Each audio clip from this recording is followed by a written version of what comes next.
бізге мынадай есеп берілген екен. Яғни ABC үшбұрышы берілген, AC қабырғасының ұзындығы 4 түбір асты 2 дейді. Олай болса, міне мына суретті көріп тұрғандарыңыздай, бұл жердегі ең негізгі суретіміз міне мына A, B, C деген осы үшбұрыш қой. Мына бұрышы 45 градус екен. Ал енді мына қалған суреттері, бұл мына екінші және үшінші жағдайға арналған суреттері. Сонымен біз қазір бұл жерден мына сіздер тек қана мына бірінші жағдай, яғни ABC үшбұрышына ғана назар аударыңыздар. Яғни мына AC қабырғасының ұзындығы 4 түбір асты 2-ге тең екен, ал BC қабырғасының ұзындығы 6-ға тең екен. Сонымен сіздерден сұрап отырғаны мына BA векторының ұзындығын сұрап отыр екен. Ал енді олай болса бастайық. Сонымен шешуі бірінші сіздерден міне табу керек нені деп тұр ғой. Бірінші, яғни BA векторын жазайық. Міне BA векторының ұзындығын сұраған екен. Келесі шешуі. Сонымен бұны шығару үшін ең бірінші сіздер BA векторын қандай да бір екі вектордың қосындысы түрінде жаза аламыз, соған тоқталып өтейік. Яғни онымен BC қосылған CA түрінде жаза аламын. Олай болса, міне BA векторының ұзындығы деп отырғанымыз бұл түбірдің астындағы BC векторы қосылған CA векторының өз-өзіне скаляр көбейтіндісі екен. Сонымен себебі BA векторы дегеніміз BC қосу CA векторына тең ғой. Енді осыны ашатын болсақ, яғни кез келген векторды өз-өзіне көбейтетін болсақ, скаляр көбейтетін болсақ, ол өзінің ұзындығының квадратына тең болады. Сонда BC векторының квадраты қосылған 2 еселенген BC векторының ұзындығы көбейтілген CA векторының ұзындығы бірден аштым. Яғни мына 2 еселенген BC көбейту CA деп ашылатын еді ғой. Яғни сол 2 вектордың көбейтіндісі скаляр көбейтіндімен ашамыз. Сонда көбейтілген косинус қанша градусты жазамыз, енді соған тоқталайық кішкене. Сонымен қараңыздар.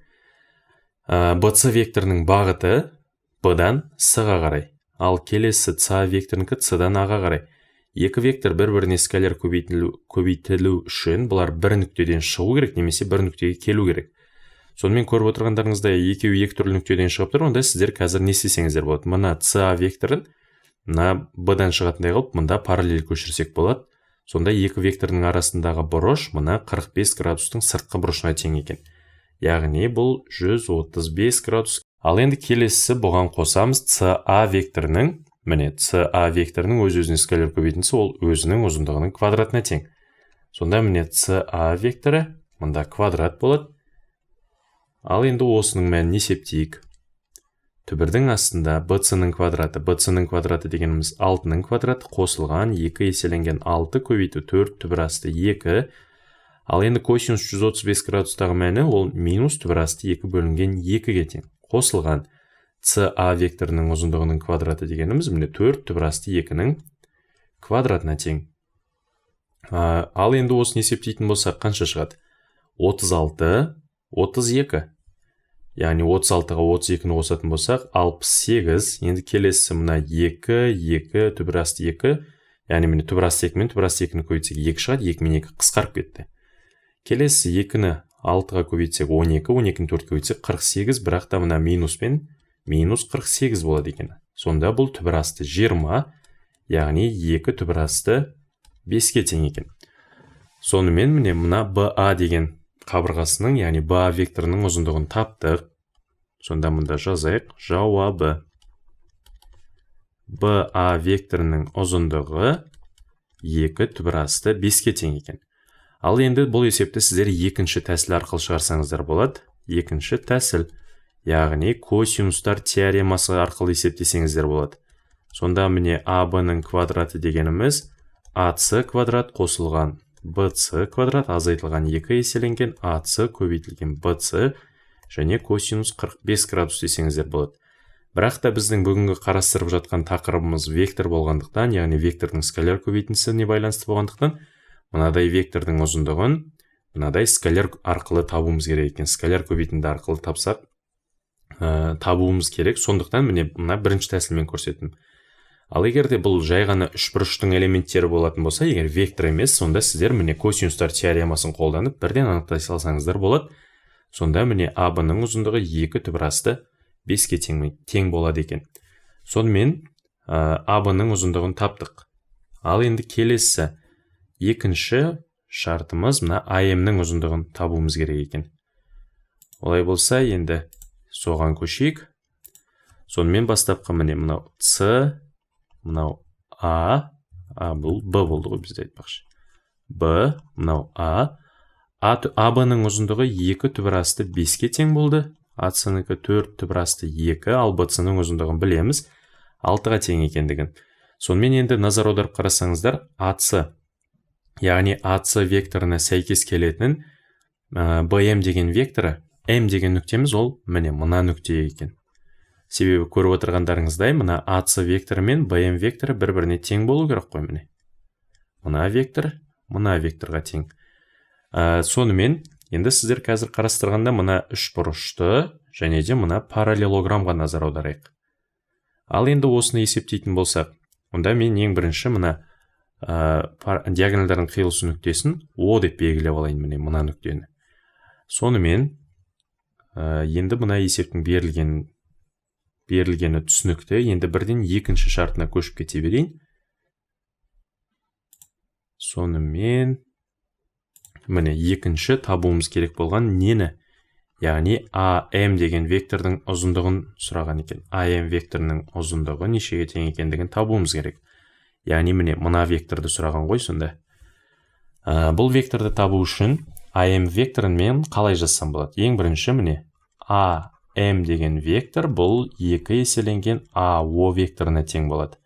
Себебі міне мынау АО бұл ОМ-ға тең болады. Себебін жазып қояйық мұнда. Себебі АБМЦ бұл параллелограмм болады. Параллелограмм. Онда көріп отырғандарыңыздай сәйкесінше параллелограмм десе, онда диагоналдардың қиылысу нүктесінде олар қақ екіге бөлінеді ғой. Демек, онда осыдан міне шығады АБМЦ-ның параллелограмм екендігінен АО-ның ұзындығы міне. Бұл тең ОМ-ның ұзындығына екендігі шығады. Және де тура осылай СО қабырғасының, яғни диагоналының жартысы СО, бұл тең ОБ екендігі шығады. Демек, онда СО мен ОБ-ның ұзындығын білеміз, бұл 3-ке тең болады. Себебі БЦ-ның жалпы ұзындығы бізде 6-ға тең деп берілген ғой. Ал енді АО және ОМ бізге белгісіз, сонымен біз міне АМ-ді 2 еселенген АО векторы деп жазып алдық. Ал енді мен осы АО векторын қалай өрнектесем болады, соған тоқталайын. Және де біз білеміз ғой, мына жердегі бұрыш 45 градус екендігін. Сонымен, енді осы АО, міне, АМ деген вектор бұл тең 2 еселенген АО векторына тең болды. Бұл тең 2 еселенген АО деген вектор АЦ қосылған СО-ға тең. Міне, АЦ қосылған СО векторына тең. Енді осыдан, міне, АМ векторының ұзындығын есептейтін болсақ, бұл тең түбірдің астындағы 2 еселенген АЦ векторы қосылған СО векторының скаляр көбейтіндісі өз-өзіне. Онда сәйкесінше, міне, мына 2-ні де бұлай жақшаға алуымыз керек қой. Сонда бұдан, енді көріп отырғандарыңыздай, мына 2-ні квадраттасаңыздар 4, ол бәрібір түбірден 2 болып шығады, сонда бірден түбірдің сыртына шығарып жіберсек болады екен. Ал енді осы АЦ векторының өз-өзіне скаляр көбейтіндісі, бұл АЦ векторының ұзындығының квадраты қосылған 2 еселенген АЦ векторы ұзындығын СО векторының ұзындығына көбейтеміз, және косинус қандай градуста аламыз, енді осыны дұрыстап анықтауымыз керек. Косинус. Ал енді қараңыздар, АЦ векторы және СО векторы екеуі бір нүктеден шығып тұрған жоқ. Демек, онда арасындағы бұрыш 45 градус болмайды екен. Бұны параллель көшіретін болсаңыздар, екі вектордың арасындағы бұрыш сонда 135 градус болады екен. Неге? Өйткені мына СО векторын мен қазір мына А нүктесінен шығатындай қылып көшіретін болсам, онда С нүктесі Аға көшсе, онда мына вектор мында орналасатын еді.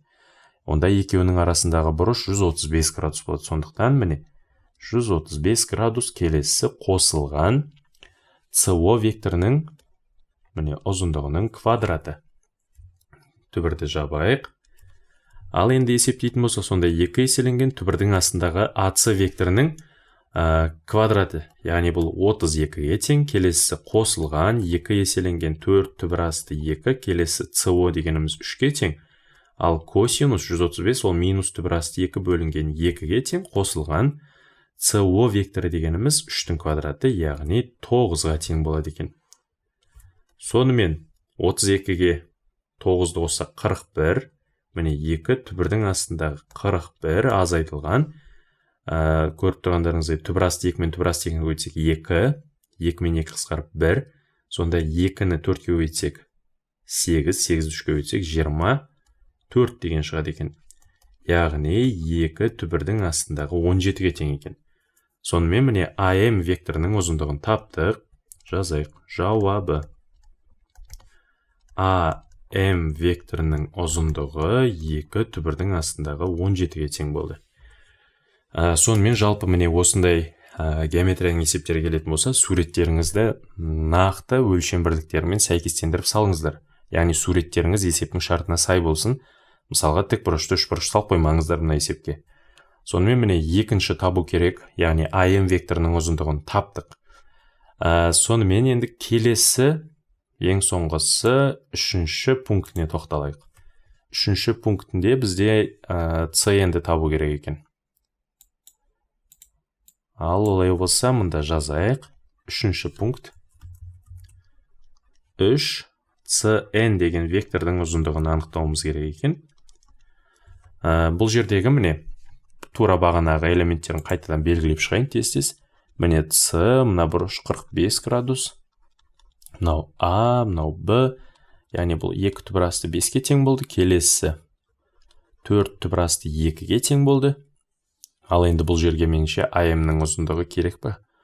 Жоқ па? Оны қазірше мынаны M деп белгілеп қояйық. Ал енді мына жерден назар аударсаңыздар, міне N нүктесі BN векторы AK-ға тең болу керек дейді.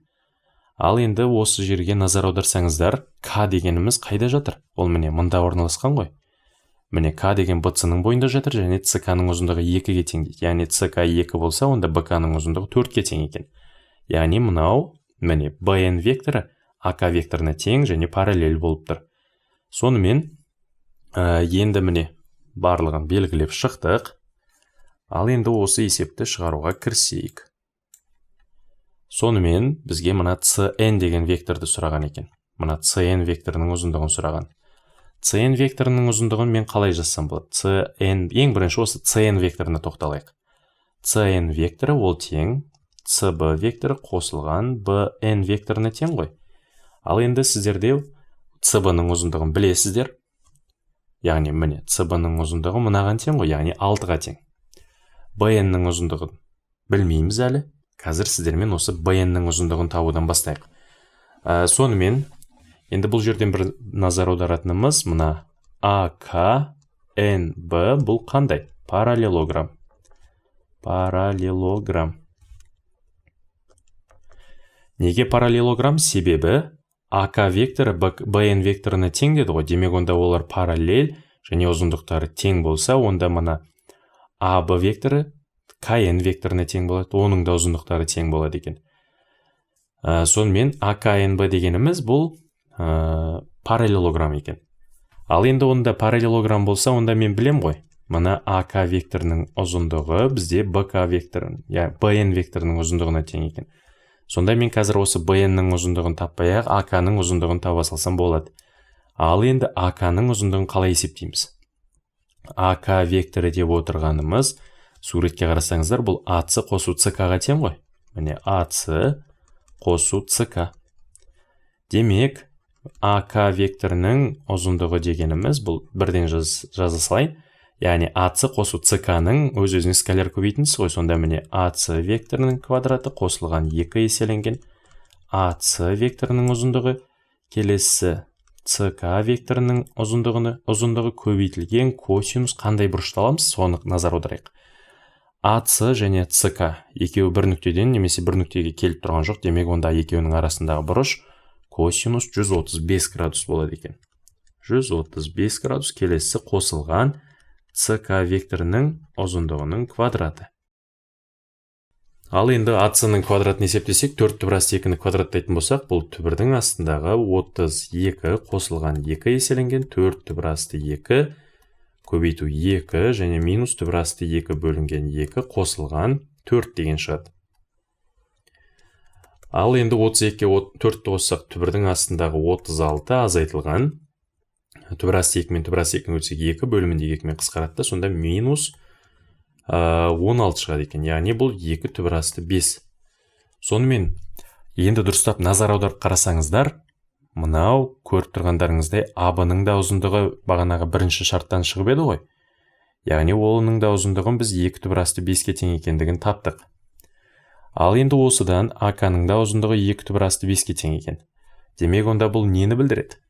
Бұдан бізде шығады, мына үш бұрыш АКБ дегеніміз тең бүйірлі екен. Тең бүйірлі. Үш бұрыш. Яғни мына АБ-ның ұзындығы ол сәйкесінше АК-ның ұзындығына тең. Демек, онда бұл тең бүйірлі болса, мына бұрышын альфа десек, онда мына бұрышы да сәйкесінше альфаға тең болады. Ал енді бұл қандай?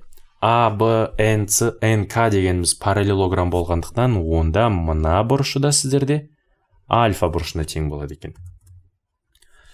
Сонымен бізге көріп отырғандарыңыздай сіздермен бірге АК-ның ұзындығын таптық. Яғни АК-ның ұзындығы дегеніміз бұл неге тең болды? 2 түбір асты 5-ке тең болды.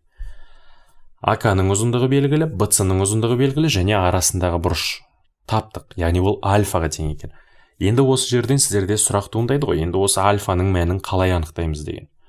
Бұл альфаның мәнін анықтау үшін біз қазір синустар теоремасын есімізге түсірейік. Яғни үш бұрыш, қазір мен бұны басқа түспен жазайын. Үш бұрыш АБЦ-ны қарастырайық. Үш бұрыш АБЦ үшін. Синустар теоремасы қалай болады АБЦ үш бұрышы үшін?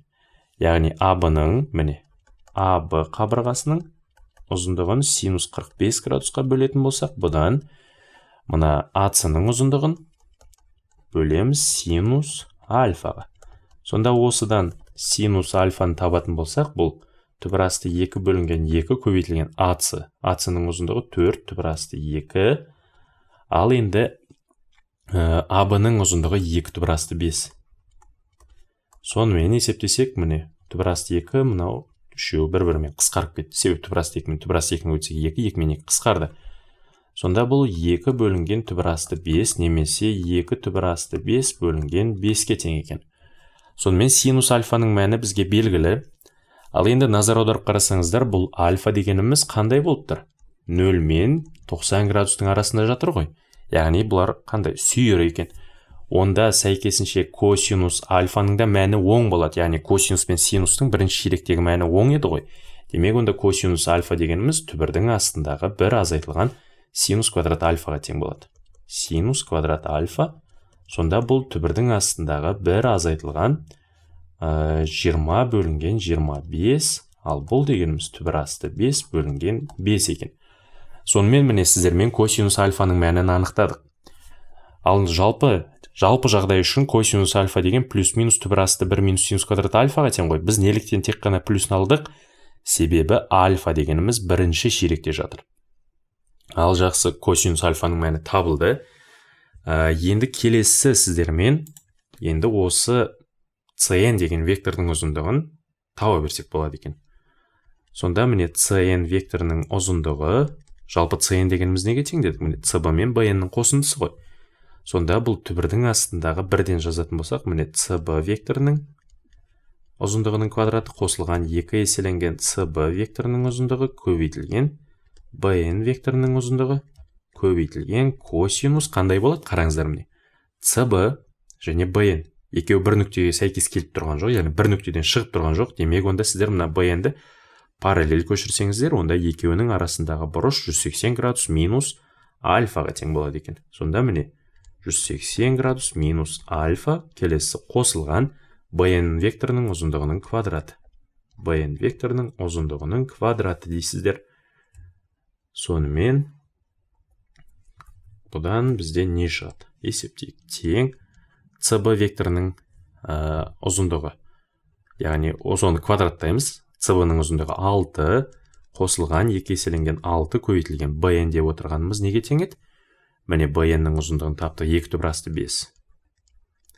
Көбейтілген косинус 180 минус альфа деген 180 градус минус альфа дегеніміз бұл минус косинус альфаға тең. Демек, онда бұл кезде минус түбір асты 5 бөлінген 5-ге тең екен. Яғни косинус альфаның мәнін таптық қой, бұл түбір асты 5 бөлу 5 болды. Демек онда ол минус қоя саламыз алдына.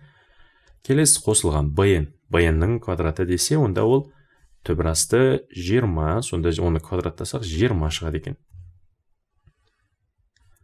Ал енді бұдан не шығады? Түбірдің астындағы 56 азайтылған. Мұна түбір асты 5, түбір асты 5 пен көбейтсек 5, мұна бөлімдегі 5 пен қысқарып кетті. Келесі 24. Міне минус 24. Сонымен назар аударып қарасаңыздар, бұның мәні қаншаға тең екен? 32. Түбір асты 32. Түбір асты 32 дегеніміз 4 түбір асты 2-ге тең ғой. Сонымен міне ең соңында жауабын жазайық. Жауабы CN векторының ұзындығы 4 түбір асты 2-ге тең екен. Сонда қарасаңыздар, міне CN деген вектор мына AC векторының ұзындығына тең болады екен. Сонымен міне мына берілген есептің барлық табу керек 3 элементінің барлығын таптық. Міне мына есебіміз аяқталды.